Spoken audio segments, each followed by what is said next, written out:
You're at the Coaching Inn, 3D Coaching's virtual pub, where we enjoy conversations with people who are engaged in the world of coaching.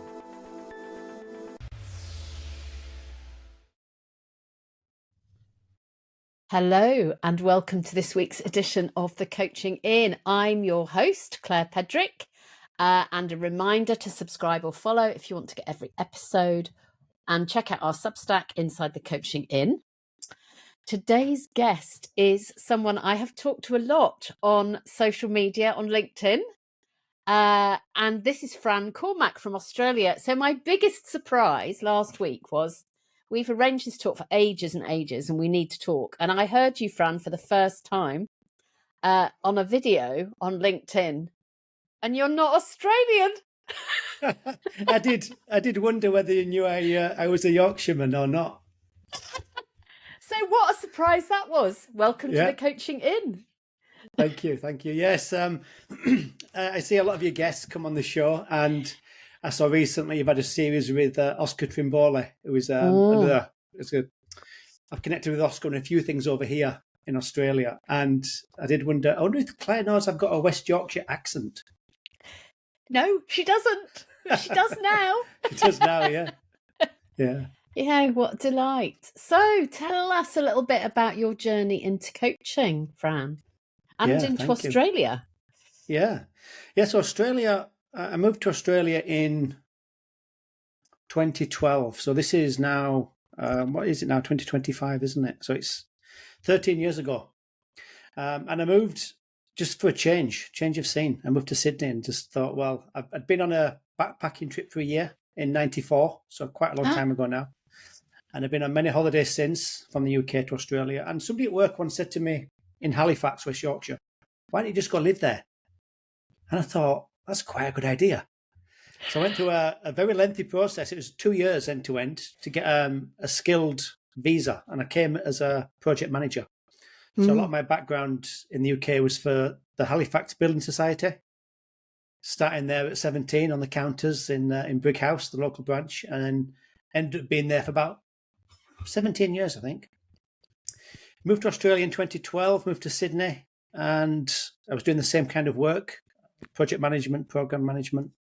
And at the back end of my stay in Sydney, which was around, what will it have been, Claire? Around 2000. Yeah, around 2000. Moved into something called Agile. Oh, yeah. So, yeah, I don't know when I talk to people who's familiar with Agile ways of working and who isn't, but I became, by pure chance, I was contracting for an investment bank as a program manager.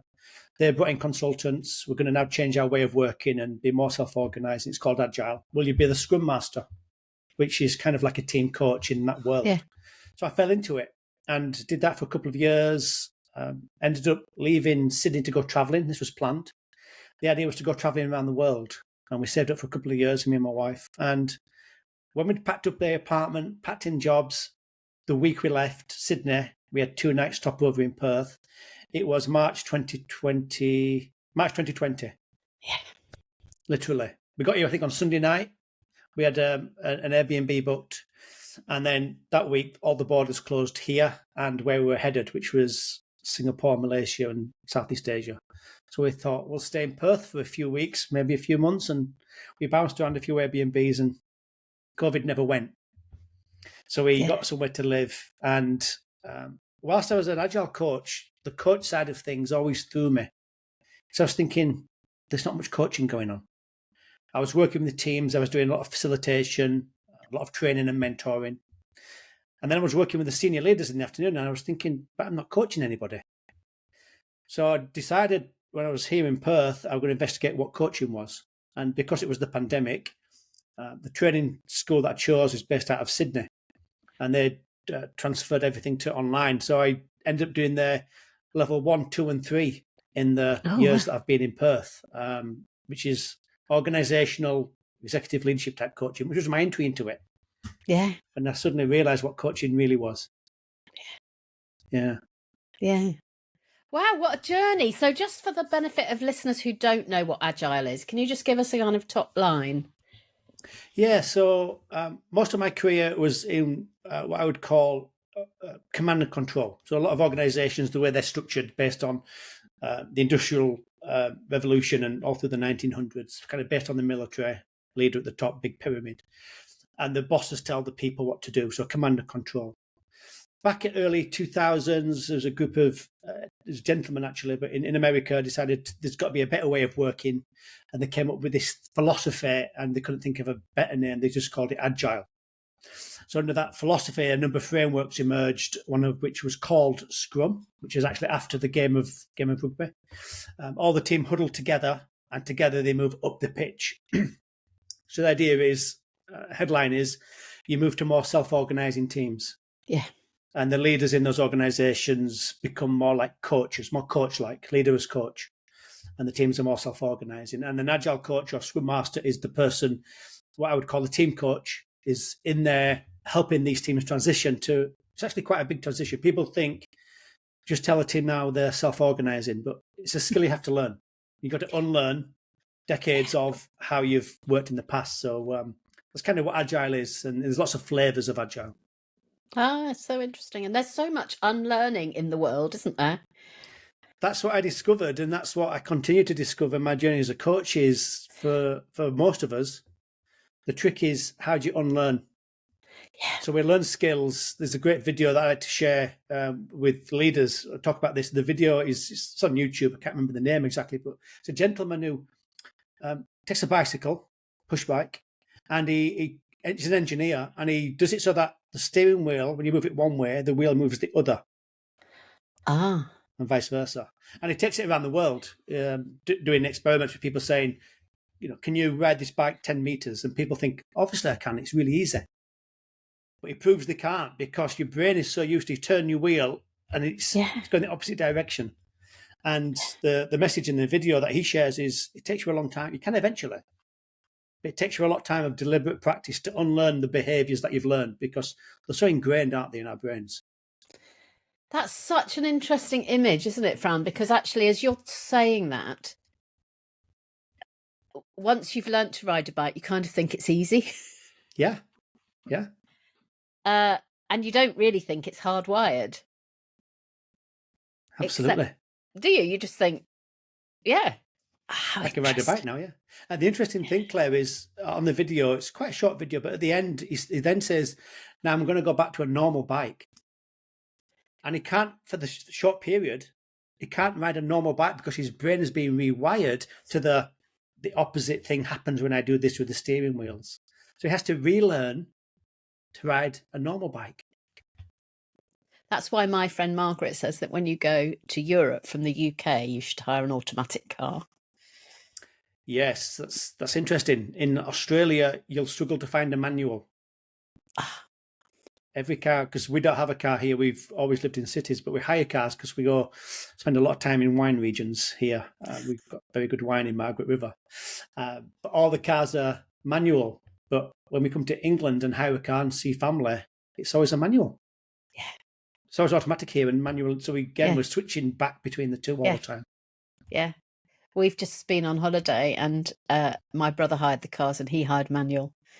And I drive an automatic now at home, although our camper van is manual. But so to go to the other side of the road and be changing gear with the other hand was really what you're describing about moving towards a coaching style, isn't it? Yeah, it's difficult, isn't it? It's as simple as you move apartments. We moved apartments recently, so we've got things in different places of the kitchen. I keep going to the right-hand side of the kitchen to get a spoon out of the drawer to make a cup of tea, and that's where the bin is. The spoons are on the other side in this new apartment, and we've been here 3 months. I still go to the right-hand side as soon as I go look for a spoon. My brain is still taking me there. It's fascinating. Yeah. And you're not doing anything else? No, just looking for a spoon. Whereas at work, we're doing 100 million other things, aren't we, when we're trying to unlearn and do something different? That's so interesting. Yeah, we don't have the time even at work to stop and think about the things, do we? No. Can I just go back to your story? What was the question that opened it all up for you?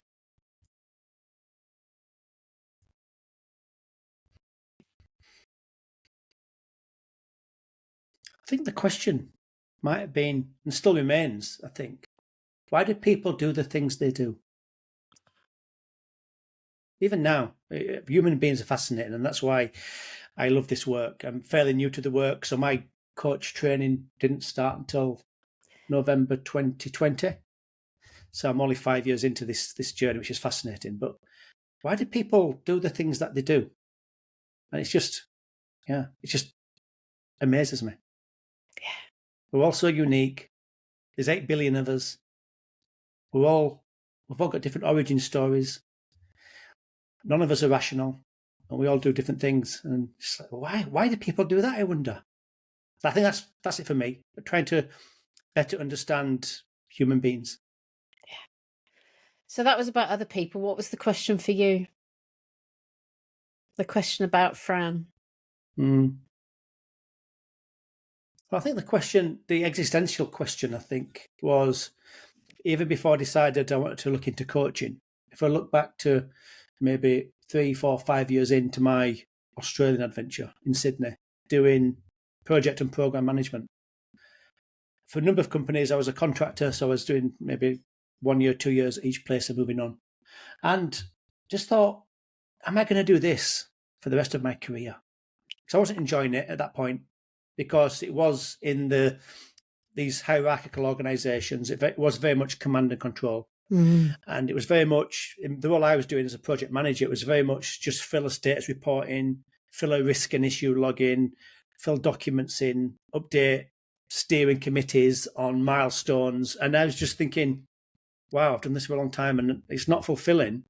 What else can I do? There must be something else I can do. So the question probably, Claire, was how do I want to spend the next chapter? I was at that time maybe 45, 46, being in Australia. I moved to Australia when I was 40, and I just thought, I can't do this until I retire. There's got to be something else. And it was by chance falling into the Agile world, which wasn't a purposeful move. It was one day I was a project manager, and my line manager at the time, boss, if you will, he was more coach-like than a boss, but he said, we're moving to Agile, will you be the Scrum Master? And I said, absolutely. I don't know what it is. If you keep paying me the same day rate, I'll come in tomorrow and be called a Scrum Master. So then I shadowed these consultants who came in. I shadowed them, did training courses around what Agile was, and found, wow, this is a great way of working. So I eventually went to work for the consultancy, became an Agile consultant, and then going to work with clients. And it was working with the clients, where I started thinking, I'm working with the teams in the morning. They're really absorbing this new way of working. They seem to be enjoying it. And then I'm talking to the leaders in the afternoon around the direction and strategy and the vision they've got. But I'm a bit too one-dimensional in these conversations. I have nothing much to offer them in terms of any coaching skills. Yeah. And that's why I thought, I want to go traveling, come back and learn to be a coach. I didn't actually get very far on the travel, learned to be a coach. We did in 2022. We did actually get off and do a year's traveling. Went around the world. And then we came back to Perth. So being back in Perth, and I've picked up some more training constellations as an example since I've been back, and just kind of broadening the range of experience that I'm having with experienced coaches. Yeah, nice. So if you're listening to this episode dog walking, I do recommend that you check Fran out on LinkedIn, because I want to ask you, where did you learn to do such amazing flip charts? You've got that beautiful picture behind you.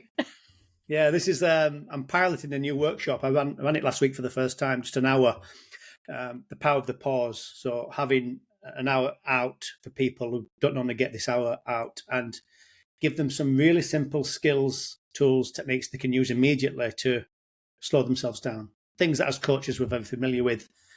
A lot of people in organizations less familiar. So that's kind of what that's for. When I do workshops, I'll rewind. I'll answer your question. That'd be easier.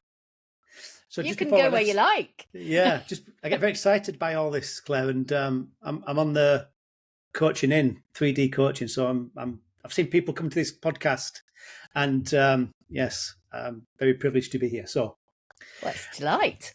It's a yeah. shame we haven't got the pint of John Yeah, Smith's. exactly. I was going to celebrate today because I know you're on Duolingo, and today I got my 700-day streak. I know you're on 800 and something, but No, I'm I think not. I'm on 700 is quite... 1,036. Wow. I just got 700 Well today, done. so yeah, thank you. So just before I left Sydney in 2020, I took a 2-day training course on a technique that teaches you the skills for things like this behind me. Now, I can't draw. I'm not very artistic. People don't believe that, but I can't. If you said draw a cat, draw a dog, I wouldn't be able to draw a dog or a cat. What this technique does is it gives you the basic shapes, gives you the visual alphabet.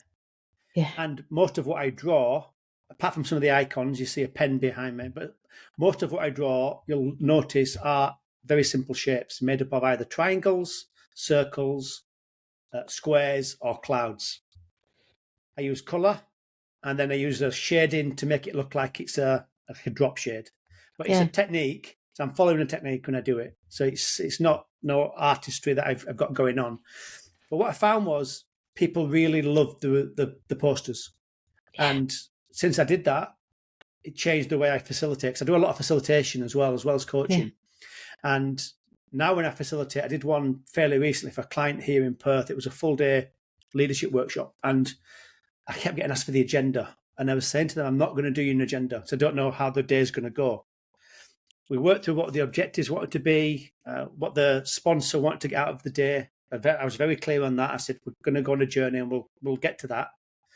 I said, but trust me, you won't need an agenda. So I just created lots of lots of flip charts for lots of activities. Yeah.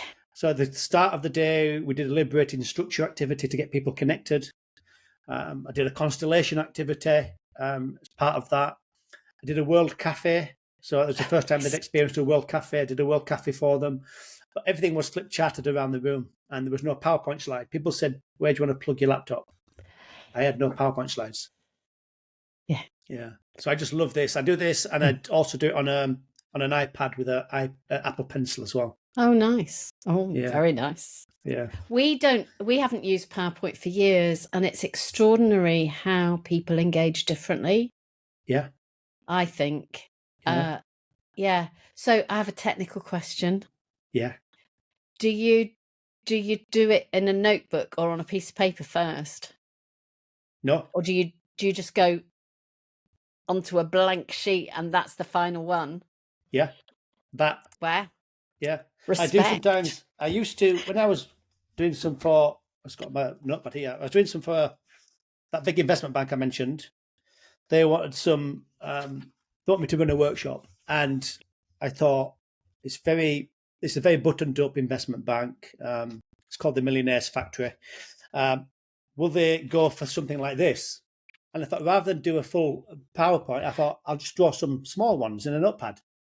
Check this out on YouTube, team. So I did We're 2 or 18 3. 18 minutes. I did 2 or 3. Oh, lovely hot air balloon. Yes, to signify the team taking off. Oh, lovely. It's a metaphor for the team taking off. And I just said to them, what would success look like? Oh, a nice race of hurdles. Yeah, hurdles. Yeah, hurdles. Yeah. So I just did that first of all and said to them, I'm thinking of doing this for the day. What do you think? Oh, we love it.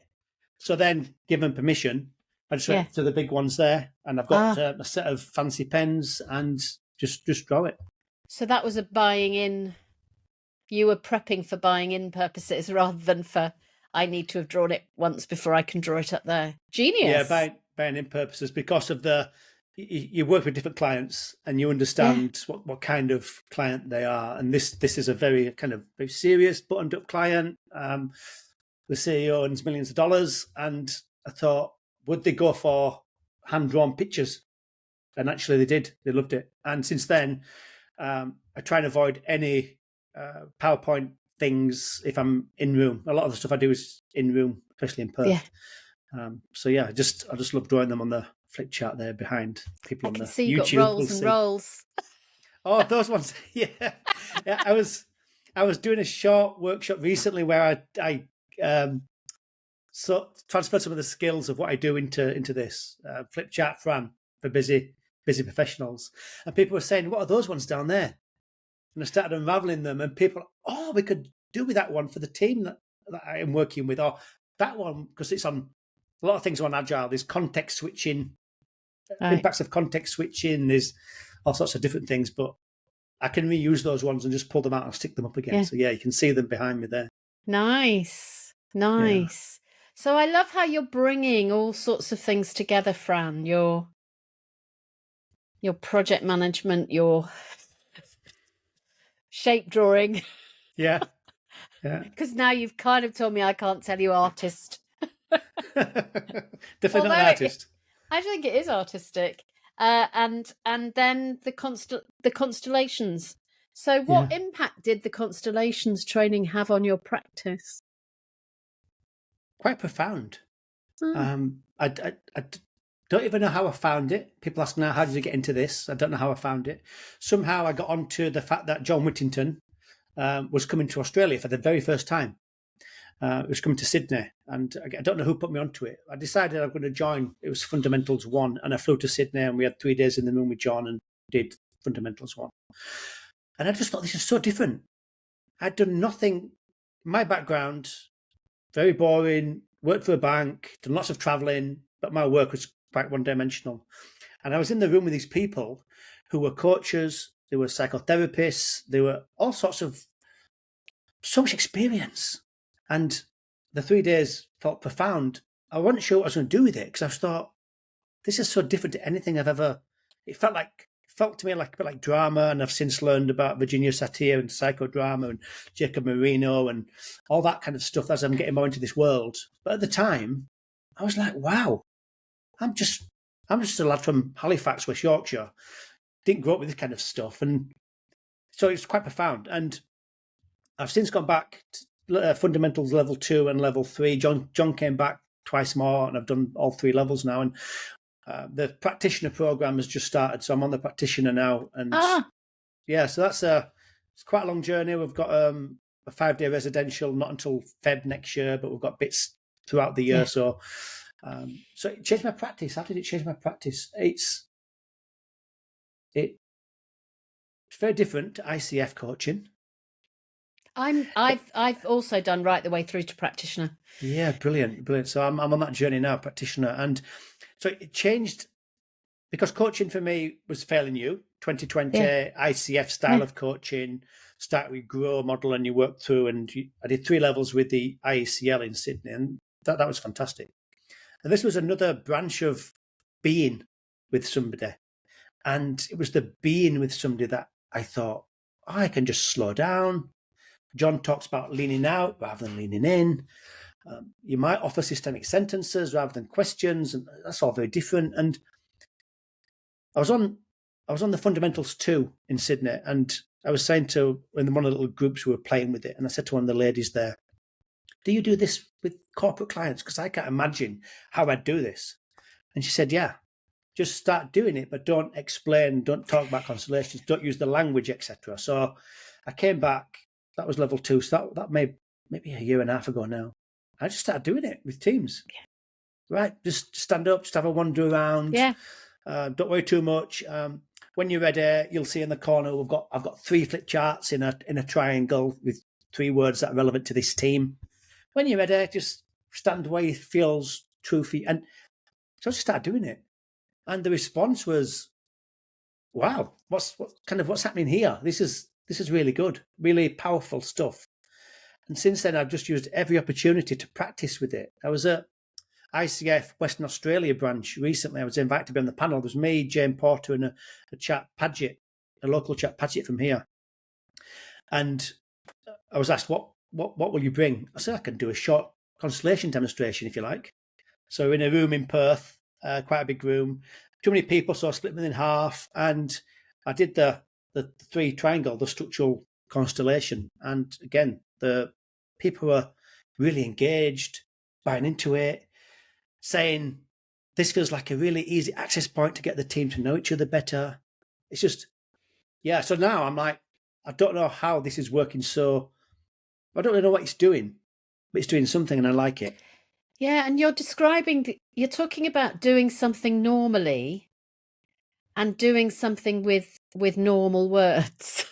Yeah, That and that's so important, I think, in all of our work. I would want to challenge you yeah, about it being different from ICF coaching, okay, because yeah, I would love to talk to you in 18 months' time, because I think you'll discover that they've met each other. yeah, yeah, yeah, maybe, yeah. I mean, it's completely influenced the way I do everything, It's just, even yeah, though you probably wouldn't, you might not notice that explicitly, but you might well notice it.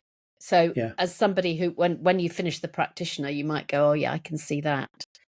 I wonder whether that's she's drawing on XYZ. But there's something, isn't there, about becoming ourselves yeah, and making things our own yeah, in service of the people we work with. But I mean, yeah, it's, yeah. I notice I notice hidden loyalty. I notice hidden things much, much quicker. I mean, obviously, there are lots of hidden things that I don't notice. yeah, But yeah, those kind of things where you think, oh yeah, there's an unfinished something I can hear here, or but again, I wouldn't say to people, this is constellating. yeah.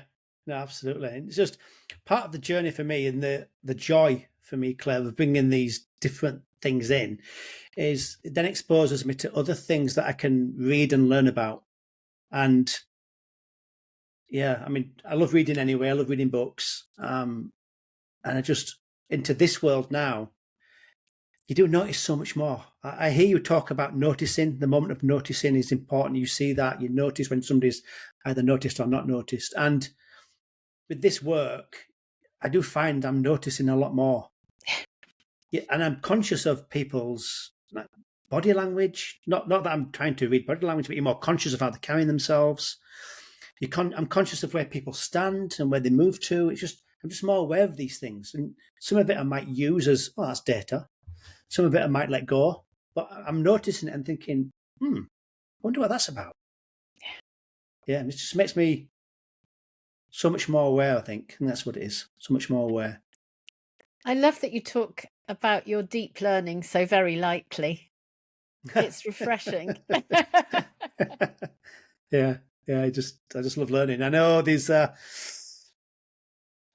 great book I've read called Simplifying Coaching. Oh, really? Yeah. So thank you, Claire, for that. That kind of opened my eyes a lot. And whilst I'm a fairly new coach, I think, in terms of duration, I'm already learning from the way more experienced coaches like yourself and others, and learning that it's not about doing more, and it's not about tools per se. I know you've got a perspective on tools. It's not about tools per se, and it's not about courses per se. It's just about being human, and that really talks to me about. I'm just reading Carl Rogers, one of Carl Rogers' books at the moment. It's about 60% through, and it's one towards the end of his life where he's kind of On summarising your his career. Kindle. Yeah, yeah, Sorry, there was a clue there. yeah, yeah. And he's kind of summarising a lot of things, but he was saying way back when, wasn't he, that it's just being with people, Yeah. empathy and listening and hearing and witnessing, and Yeah. the person will change just through that. And I think being in the same conversation. Yeah. So I do technical check-ins with coaches. I love it. So they'll send a recording of them being normal, doing what they normally do, not a special one, just a normal recording. Yeah. And then they listen to it and I listen to it. And almost always what I notice is that their skill of asking questions is extraordinary. Their skill of bringing out awareness in the other person, the skill of knowing when not to speak, the skill of connection and everything. But what I almost always notice is that they're not in the same conversation because they didn't do the right sizing at the beginning. They didn't agree either that they didn't know what they were doing or that they have agreed what they're doing. It's really, really interesting. Yeah. Yeah. So, yeah, I've got a reignited passion for right sizing. Yeah, right. So I believe so from reading the draft chapter that Yeah. you sent across. Yeah. Yeah, right. So that's very true. And when I was going through my ICF ACC renewal fairly recently, you had to do the 10 hours of mentoring, and that was really my growth edge. Yeah. Nice. Played back to me by the mentor coaches was in the contracting at the start. Not every time were we having, me and the thinker, the same conversation. Yeah. Because I had a tendency to think, well, I were hearing them, yes, this, and I heard that. And then I might say, so then, Claire, what I hear is you're feeling stuck here. And I've led you down that path rather than saying to you, you've said quite a bit there, Claire. Where would you like to start? Exactly. And I think I think that in simplifying coaching, I talked about the right sizing being like the jog before the run. Getting your legs warmed up. Yeah, and I don't think it is, because that's very linear. Yeah. And actually what I'm working on now, and our comms guy, Jack, is going to build me this out of a 3D printer. I'm very excited. 3D printers, I still don't know how they work, and I do Google it. Neither do I, but he don't thinks he can understand them. make this. He thinks that he can make my crazy thought into a real thing that I can hold. I mean, it feels like surreal, futuristic. Yeah. Anyway, he says he can do it. But there's something about the spiral. So there's something in the right sizing about we circle, and as we circle, we get closer to the heart of the thing. Yeah. And it's been a really interesting journey, because I ran some ideas past a supervision group that I run. And one of them said, oh, yeah, really interesting ideas. What I've done is I've drawn it into a picture. And she'd drawn it into a triangle with a big top and a pointy bottom. Yeah. And I looked at it and I thought, it's not that. But I only knew it wasn't that because she'd done it. So she'd moved it from a line, effectively, to a triangle. And the triangle wasn't, enough. So it's really, really fascinating. Yeah, that brings to mind, I was on a webinar last week on team coaching with Sebastian Fox from the UK. He does a lot of research on team coaching. And he was talking through his most recent paper about emergence. And this was in the lens of team coaching, but for me, it's the same as one-to-one coaching in that you got the explicit and the implicit. And his model is like the double helix. You start with the explicit and you start talking, and then the implicit starts emerging out. And then you go back around again with what's now explicit, start talking some more in things that are hidden, and implicit start coming out again. And he kind of has his as a double helix as things emerge in the conversation. I am really fascinated because when I was at university in Reading, the stairs in the chemistry building where I had my lectures, I didn't do chemistry, but that's where I had my lectures, were a double helix. Yeah. So when we went to lectures, we were in the double helix. And the thing that was most interesting about being inside it was that you couldn't see the people coming down when you were going up. Yeah, that's the explicit and the implicit. So that's, I'm not very good at theoretical theories, but as you were describing that, I got myself inside the stairs. Yeah. I'll probably have a dream. The staircase. I'll have a dream tonight that I didn't finish my exam, but anyway, never mind. I think dreams are fascinating as well. I've started trying to write my dreams down because I think dreams are fascinating. Trying to, and I get snippets, and certain themes come through. Sometimes I just can't text on the phone. I just can't somehow text, and that's a recurring one. I wonder whether there's a message in there. I'm not interested. Yeah, dreams are fascinating. I think everything's fascinating, Claire. We talked about dreams in a supervision group the other day, actually. Right, yeah. Really interesting. I could talk to you all day, all night. You're in Australia. I just have all these things that I just want to try and explore. With different cultures and different techniques. I did a 2-day introduction to existential coaching as well with Yannick Jacob. Nice. Who's now in Berlin, and just the different types of conversations that you have and different books that you then get to read about. And it's like, how might this fit into my coaching practice?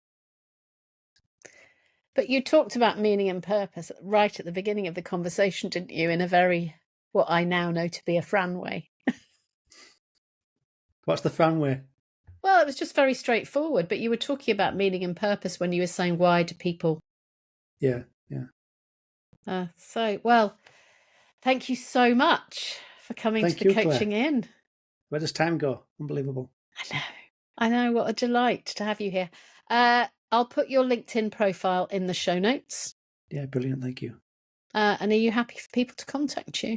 Yes, absolutely. LinkedIn is where I hang out. I love making new connections and learning from other people. So the more people I can learn from, the better. So Fran Cormack from West Yorkshire in Perth, Australia. Thank you for coming to the Coaching In. Thank you. Thank you. It's been a pleasure. And thank you everyone for listening. Bye-bye. If you've enjoyed what you've heard today, we'd love you to share the podcast with a friend or leave a comment on social media. And if you'd like to become a regular at the Coaching In, you can subscribe on Podbean and all major podcast channels. We look forward to welcoming you next time.